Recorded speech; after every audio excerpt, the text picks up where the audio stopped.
Y cierra Enrique San Martín con nuestro querido amigo. Por favor, gracias por estar en el diálogo en I99, mi querido Otto. Por favor, Javier Segarra. Gracias, Eduardo. Buenos días, don Otto Sommerholder. La verdad que la situación que vive el país no es nada fácil. ¿Cuál es la lectura que le podemos dar a una situación desde el punto de vista político, electoral y la situación en la que está inmerso el Ecuador con esta desinstitucionalización en la que estamos viviendo? A ver, primero no creo que sea sorpresa para quien sabe leer la política y viene dándole seguimiento a lo que ha venido ocurriendo, ¿no? Ya el que se sorprendió es porque en verdad estaba despistado.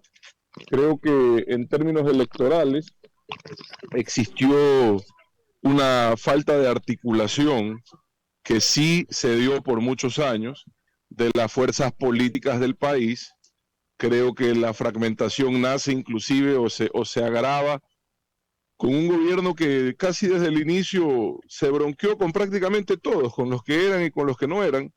Hoy está cosechando esa soledad que se refleja también en los resultados, en la incertidumbre en cuanto a su estabilidad.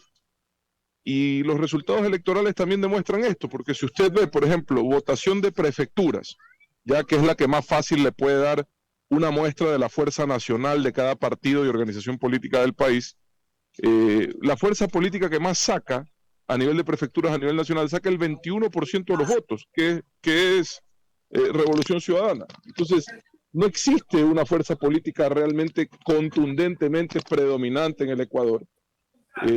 Lo que hay es una fuerza política que sí hizo la tarea de aglutinar, de consolidar su fuerza y cosecharla en unas seccionales en las que, como no hay segunda vuelta, con la misma votación con la que perdieron todo en el 2019, hoy ganan mucho. Eso es lo que ha ocurrido, pero es fruto, insisto, de la división y la falta de articulación de las demás fuerzas políticas. Y quizás en algo, pero no del todo sorprendente, los resultados de la consulta popular, porque tradicionalmente son el rechazo o la aprobación a un gobierno. Sin embargo, eran preguntas muy atractivas en términos del favor de la ciudadanía. Esperemos a ver si es que es real esta denuncia que hay de corrupción. Yo en esas cosas siempre prefiero esperar a tener más información.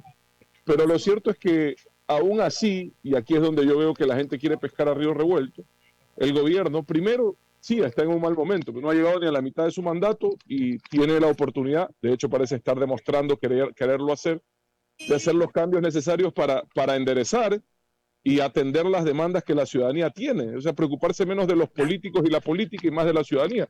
Y dos, perdóneme, pero en ningún lugar del mundo perder una consulta popular es sinónimo de tener que irse a la casa. O sea, ¿por qué estos líderes, sobre todo del correísmo, que hoy reclaman que porque perdió o ISA, que hoy reclaman que porque perdió la consulta se tiene que ir? ¿Por qué no dijeron lo mismo de Boric en Chile cuando perdió la consulta? O de Evo en Bolivia cuando perdió la consulta. Uno no puede acomodarse a sus intereses ideológicos, uno que tiene que ser coherente y consistente en la vida. Perder una consulta no es pues sinónimo de que te tienes que ir a la casa. Ahora, hay mecanismos para que un gobierno termine anticipadamente su mandato sin romper la institucionalidad del país. Existen. Bueno, esos tienen derecho a transitarlo sin generar caos. Esa es mi opinión. Lo que refleja entonces, ex vicepresidente, que hay intereses de sectores que lo único que desean es una incertidumbre en el país, planteando situaciones que si no están dentro de la Constitución no son viables, pues, ¿no? O sea, esa es mi opinión, Javier, insisto. En ninguna forma yo podría decirle que porque el gobierno lo ha hecho bien, que no sería coherente de mi parte. He venido inclusive con ustedes haciendo críticas y llamados de atención a la falta o a la muy mala gestión del gobierno, sobre todo porque están en una circunstancia que muy bien la podían cosechar para transformarla en bienestar, que es esta estabilidad económica que tanto esfuerzo nos ha costado a los ecuatorianos. Pero insisto en que el gobierno se queda en celebrar eso como un logro, como un fin, y se olvidan que es solo un medio.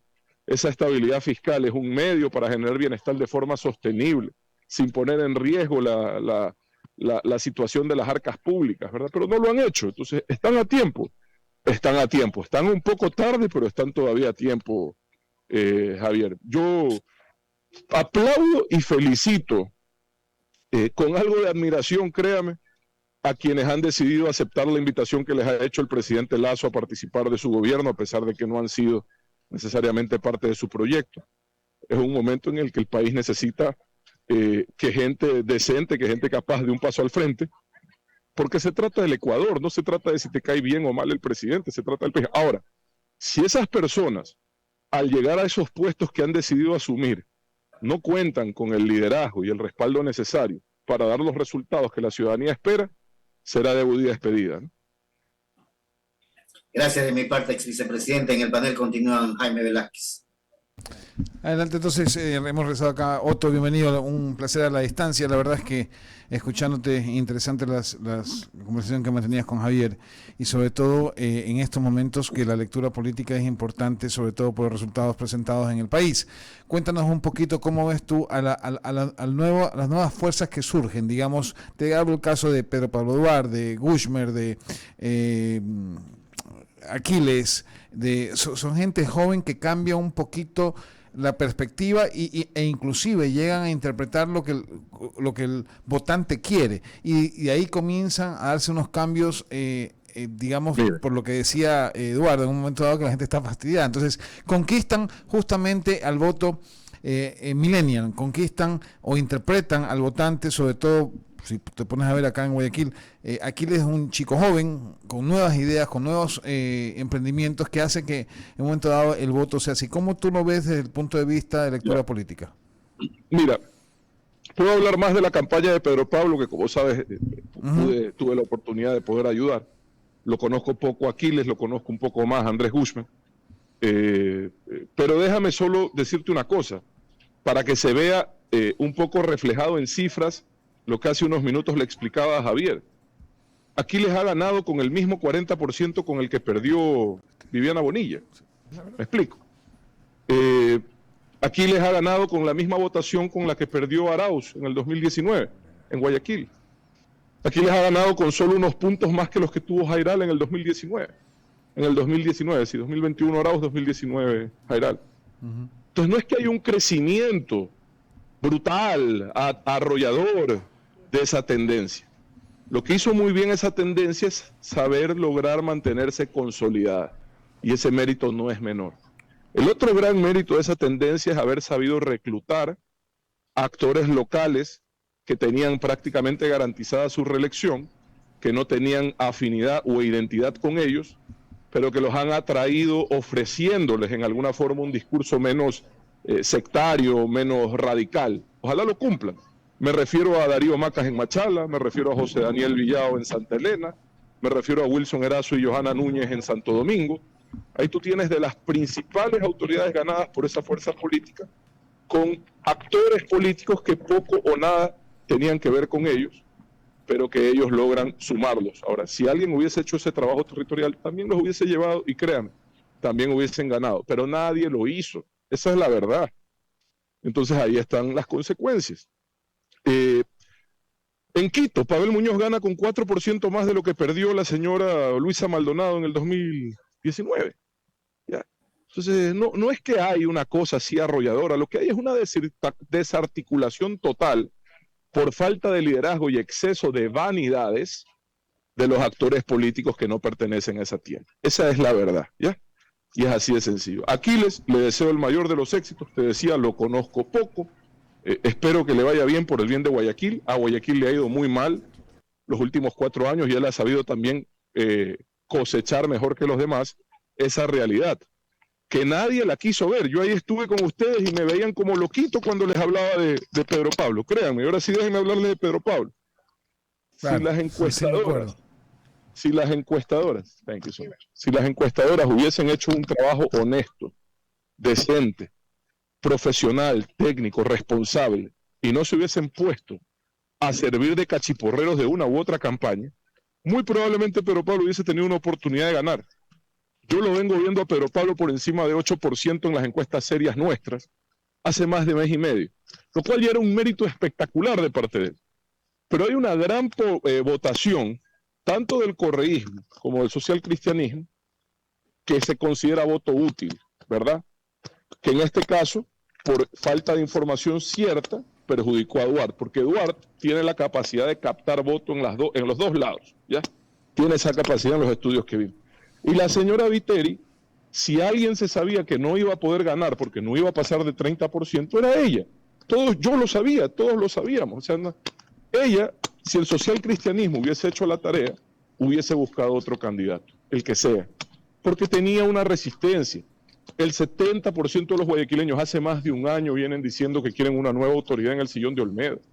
Y el que no ve eso y se confunde con encuestas que dicen que tenía el 40% de intención de voto, cuando todos sabemos que esas encuestas hablan con altísimos porcentajes de indecisión, para mí fue un error de ellos no darse cuenta de esto. Un error serio, que lo pudieron haber corregido si es que les interesaba mantener su fuerza en Guayaquil. Y en Guayas es algo distinto, pero que también ellos podrían haber corregido. En Guayas permiten que 3 personas que por naturaleza podrían haber estado cercanos a ese partido, más allá de que algunos nunca hubiesen militado ahí, porque a Tabaqui lo quieren poner allá cuando fue su hermana la que estuvo ahí. Él no estuvo ahí, me explico, pero de todos modos había algún tipo de cercanía, si se quiere. Bueno, si Tabaqui, Lapenti, Gushmer y Susana González se ponían de acuerdo, era muy fácil que ganen la elección de la prefectura, pero no ocurrió. Entonces creo que el Partido Social Cristiano, que por 32 años lideró contundentemente en las urnas, además, porque hay que reconocerlo, lideró contundentemente en las urnas la ciudad y la provincia, hoy cosecha estos errores. Ahora, ¿hay muertos políticos? No, nunca los hay. Y sobre Pedro Pablo, creo que acaba de abrir una puerta increíble a una oportunidad de mostrarle al país una forma distinta de hacer política, que es la que venimos con él, digamos, si se quiere, comunicando hace años. Una política de servicio, sin bronca, sin berrinches, sin bochinches, sin mañosería, sin mentiras. Una política diferente. Me alegra que la ciudadanía lo haya sabido reconocer. Pedro Pablo hubiese podido ganar la elección si las encuestadoras hubiesen dicho la verdad. Pero como mintieron y lo ponían con 2%, la gente no le dio el voto pensando que desperdiciaba el voto. Hoy Pedro Pablo es un actor político importante de la ciudad para mí, llamado a hacer una oposición seria a la nueva alcaldía, y eso no significa desestabilizarlo, impedirle trabajar, no, significa inicialmente brindarle todo lo que él le había ofrecido a Guayaquil para que lo traten de implementar y luego observar con responsabilidad, seriedad y compromiso que cumpla lo que ofreció. Tú bien lo señalas, Otto, y se abre una puerta justamente para el futuro, pero más allá de la votación impresionante, más que impresionante, interesante que tiene Pablo. Importante. ¿Sabes por qué llama la atención, Jaime? Ajá. Porque quien quedó tercero en el 2019 fue Francisco Jiménez. Así es. Y quedó tercero con 2%, dentro de una organización política que venía luchando las presidenciales. Pedro Pablo, con todo el cariño, es puerta a puerta que se ha ganado ese porcentaje que ha sacado. Con un trabajo que yo lo he visto porque he sido parte de ese trabajo, un trabajo realmente encomiable, un ejemplo de cómo hacer política, de verdad, créeme, sin dinero, sin recursos. Entonces, de verdad, admirable. No, correcto, y eso no está, no es discutible, y te lo digo sinceramente, aquí lo hemos tratado con todos mis compañeros y la votación que tiene Pedro Pablo él se la ganó, no es que alguien se la endosó. Pero lo que sí te iba a decir, sin padrino también, así es, sin padrino, sin maquinaria, así es. Verdad es. Pero lo que te iba a decir es que justamente viendo ese escenario con Pedro Pablo, mirando el escenario con Aquiles, mirando el escenario con Gushmer en el tema de la prefectura, los nuevos jóvenes, digo jóvenes porque tienen 40 años, pero no son jóvenes, pero digamos los nuevos, jóvenes, porque la verdad que nosotros usted y yo estamos viejos, pero ellos están jóvenes. Se abre una puerta para el día de mañana, para el día de mañana en las presidencias, en 2 años, que vengan rostros nuevos que permitan justamente un cambio en el Ecuador, que es lo que la gente busca en un momento dado, porque eso es lo que se está reflejando en las elecciones. No sé si tú compartes lo mismo que te digo yo.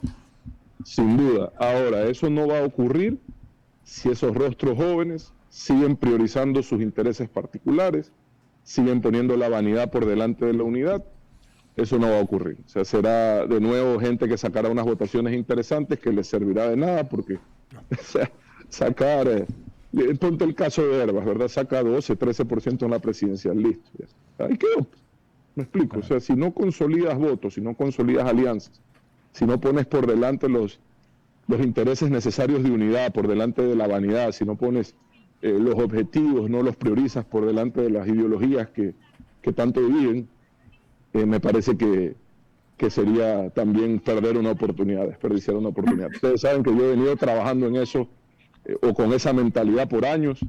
Creo que he sido de los pocos que ha tenido la capacidad de mostrar desprendimiento para tratar de alentar o motivar algún tipo de unidad, pero créanme que chuta, a veces es decepcionante, no con eso significa que uno se tenga que rendir. Otto, una vez más, coincido plenamente con lo que usted dice. Mire, y la dispersión se volvió a vivir en Quito, se volvió a vivir en la prefectura del Guayas, y lo que usted habla de la unidad, en definitiva, lo entiendo perfectamente, porque habla usted de dejar posturas, es decir, de egos, ¿no? Sino decir, ¿sabes qué? Vamos todos a enfrentar, vamos a hacer una unidad para ayudar al Ecuador, no en un tema partidista. Y renunciar es difícil, Otto. Usted y yo sabemos de los renunciamientos que muchas veces hemos tenido que hacer en muchas cosas, por la patria, por cualquier cosa, la familia, en fin, por muchas cosas. Malentendidos la mayoría de las veces. Así es. Entonces, mucha gente todavía no comprendió mi decisión de no participar. No entienden que quise dar un ejemplo de desprendimiento, un ejemplo que motive a la unidad. Sin embargo, vea 16 candidatos a la presidencia en el 2019. Una vergüenza. Y en mi caso, 1000 veces por autoridad y en cosas que usted sabe de autoridades que me quisieron nombrar, y yo dije, no, porque lo que se quiere y lo que requiere el país es eso, y vamos a hacer una metáfora con el fútbol, que se pare la pelota en el medio de la cancha, que se levante la cabeza y se vea quiénes estamos, cuántos estamos, y hagamos una sola unidad para salvar al Ecuador, porque lo que le está pasando al país es demasiado. Y celebro su comentario, presidente, y le hago una más. ¿Usted todavía tiene aspiraciones presidenciales? No le digo en el 25, el 29. ¿Usted ha pensado nuevamente en esto que usted y yo hemos conversado fuera del micrófono y al micrófono, Otto Sonnenholster? Pero Eduardo, siempre que hemos conversado fuera y dentro del micrófono de esto, yo he reiterado mi posición.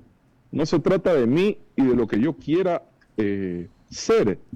Se trata de los objetivos del país y lo que yo pueda hacer para que esos objetivos se logren. Pero, o sea, decirte quiero ser esto, quiero ser lo de allá por pura vanidad. No, ahora, si es que yo puedo servir en alguna forma para articular esfuerzos de unidad, y hoy me alegra que Pedro Pablo también se suma a esto, porque ya tiene también en alguna forma, mira cómo es la vida, ¿no? En alguna forma yo ahora tengo como compartir un poco esa responsabilidad con alguien que ya demostró en las urnas su capacidad de gestión y su aceptación, perdón, su capacidad de trabajo y su aceptación. Entonces, ahí hay una persona ya más, pues ya somos dos por lo menos, ¿me explico? Claro. Y así tienen que hacer nuevos liderazgos. Así tienen que nacer nuevos liderazgos. De eso se trata la política. No de que mire lo que le pasa al Partido Social Cristiano. Con todo el respeto que usted sabe que yo le tengo a alguien que ha servido a la ciudad de Guayaquil de una forma que ha sido además reconocida por la ciudadanía en las urnas durante 20 años, que es el alcalde Nebot. Vea cuánta gente se le ha ido, gente valiosa, Eduardo. Claro. Gente valiosa, montones. ¿Por qué? Porque en alguna forma no encontraron los espacios que esperaban. Claro. O se sintieron defraudados por las elecciones del partido en función de a quienes les dieron prioridad, ya porque no compartían valores principalmente, sobre todo en el tema de la alcaldía de Guayaquil, que es para mí el que más factor de división generó en ese partido, ¿ya? Porque había una diferencia ya en valores, ¿ya? Entonces, esa gente se te va. Claro, quizás no tenían mucho voto, pero tenían unos cimientos que son los que valen, que son los de los valores. Se te fueron. Mira tú, y lo digo con apertura porque además son queridos amigos de todos nosotros. César Ron. Dígame si no hay un caballero, más caballero que César Ron en esta ciudad. Se va. El mismo Henry Cucalón. Así es. Ya. Que es un señor que sé que estaba en el panel con ustedes, alguien a quien yo aprecio, estimo. Sí. Un hombre preparado. Se fue. Entonces, perdieron, se debilitaron, priorizaron mucho esto de quién tiene intención de voto, además leyéndolo mal, y dejaron de lado a quienes les podían sumar condumio, a quienes les podían dar algo más allá que una foto a ese partido. Se fueron. ¿Ya? Otto, y eso también cosechan, claro. Esa es la verdad. Y también en muchos casos porque les gusta, y a todos los dueños de los partidos les gusta la obsecuencia y no la deliberancia, Otto. Y todo hombre normal quiere ser deliberante, no solamente que le ordenen como que si fuera un muchachito malcriado, ¿no le parece? Bueno, eso para mí lo que más refleja eso es el correísmo. O sea, esos candidatos que los ponen a agachar la cabeza a pedir perdón es una cosa ya vergonzosa, ¿no? Ya para hacer un documental de la obsecuencia. Eso pasa mucho allá, pero en la mayoría de los partidos Eduardo, es el mismo modelo caudillista tradicional de nuestra política que los lleva al poder, es el mismo que los termina enterrando, ¿verdad? Porque no se dan cuenta que hay necesidad de oxigenar, de cambiar, de que, bueno, está bien, ok, aprovechaste esa imagen de un líder para lograr llegar al poder, listo.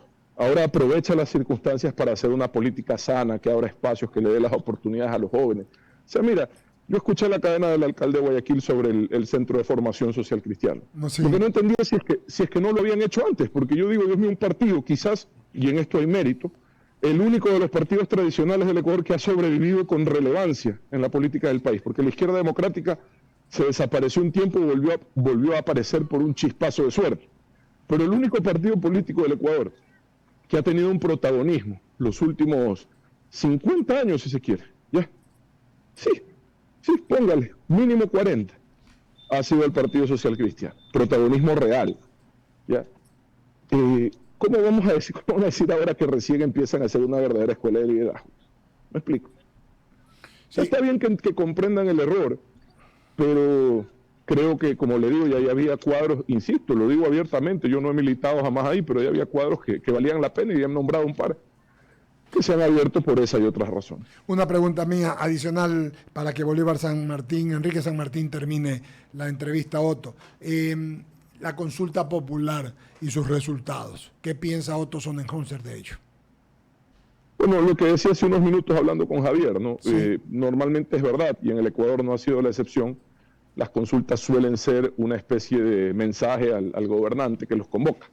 Lo vivió Flores Cordero, lo vivió Sixto Durán Ballén. Ahora, en ninguno de los casos ha significado, por Dios, es que estas teorías ya son traídas de los cabellos y fruto de los intereses reales de quienes las proponen, ¿no?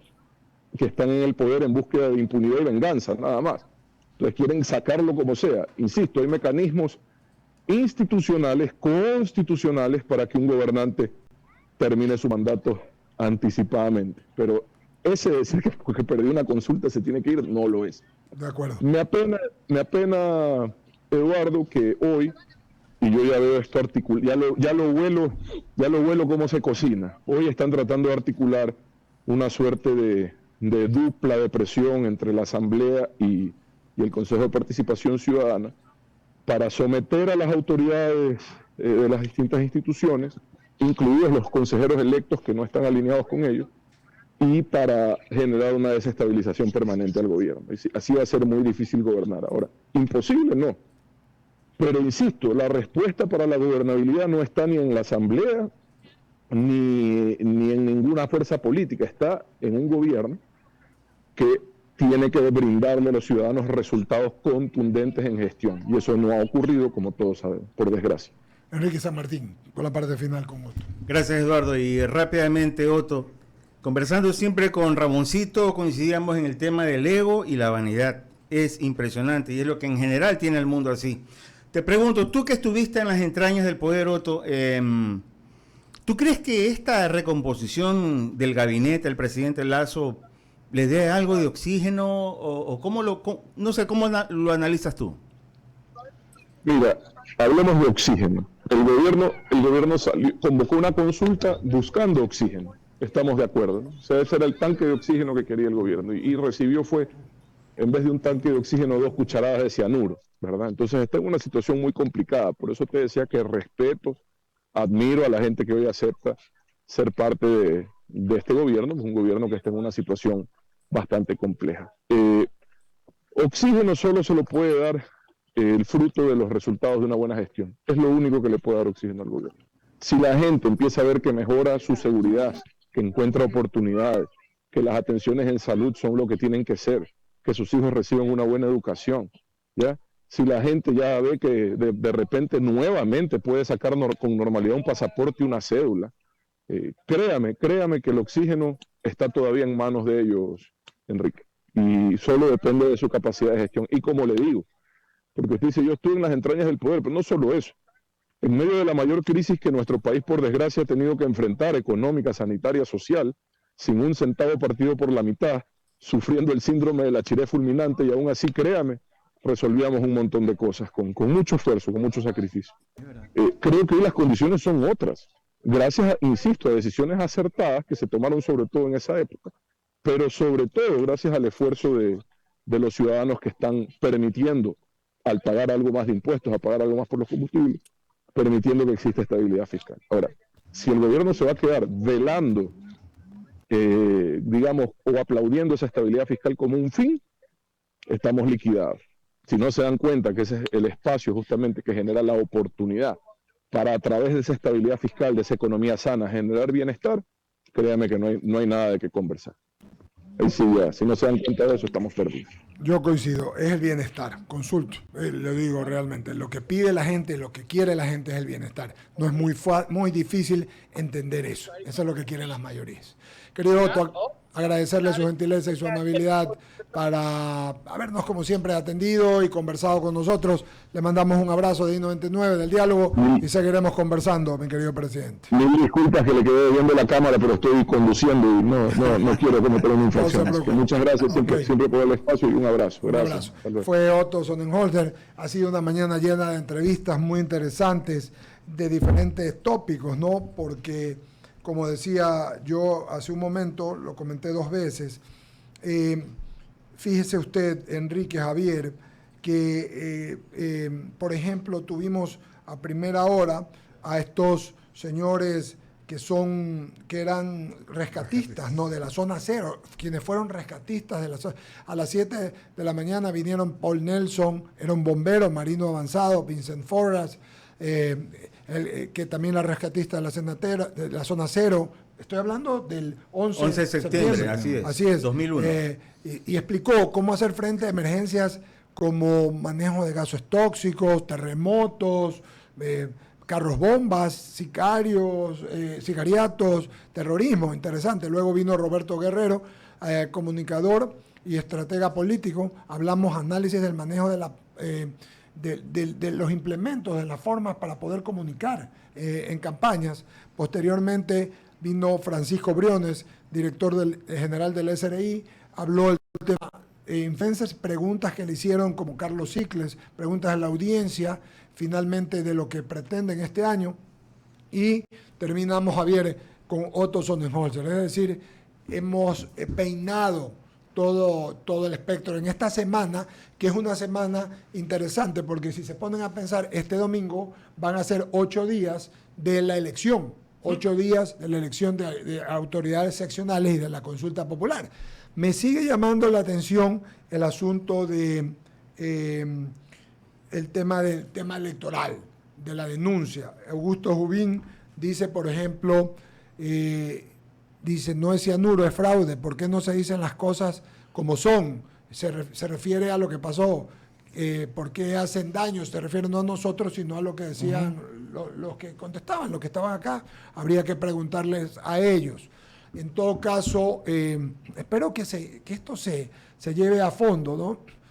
También les digo que me parece a mí que hasta no tener algo más concreto, pero es la denuncia del vicepresidente del Consejo Nacional Electoral. Eduardo. O sea, no es que lo está denunciando alguien más, usted está diciendo que hay algo que no está bien. Es lo que entendí yo. Eduardo, y posterior a Enrique Pita, anoche la presidenta Diana Tamaín lo que hizo fue ratificar en rueda de